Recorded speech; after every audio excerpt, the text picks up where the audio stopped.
இங்க பார்த்தீங்கன்னா, என் ஒய்ஃப் என்ன நெனச்சிருக்கா, சரி நம்ம அப்பா, அம்மா என்ன பண்ணுவாங்க, அடிக்கடி சண்ட போடுவாங்க. அந்த சண்ட போட்டா, அப்படி சண்ட போடும்போது அம்மா வந்து ஒரு 2 டேஸ்க்கு கூட சமைக்காம இருப்பாங்க. அதுக்கப்புறம் அப்பாவே வந்து நார்மல் ஆகிட்டு, சரி இனி சண்ட போட்டோம்னா நம்மளுக்கு சாப்பாடு கிடைக்காது, அப்படின்னு சொல்லிட்டு வந்து சாரி கேட்டு, அதுக்கப்புறம் நார்மல் ஆகி, அப்புறம் சமைச்சு சாப்பிட்டுட்டு இருப்பாங்க.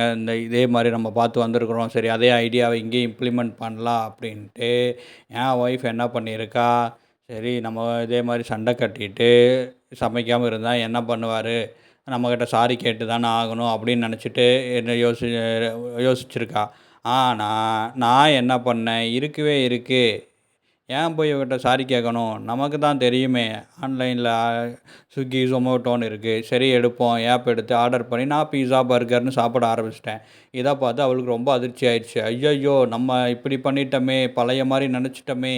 இது வேலைக்கு ஆகாதுன்னு அவளா நெனச்சுட்டு, எனக்கு கொஞ்சம் கிடைக்குமான்னு வந்து அவளே கேட்க ஆரம்பிச்சுட்டா. இது எப்படி இருக்கு? ஏங்க கரண்ட் ட்ரெண்ட ஃபாலோ பண்ணுங்க. நீங்க இன்னும் ஓல்டுலயே இருக்கீங்களா என்ன?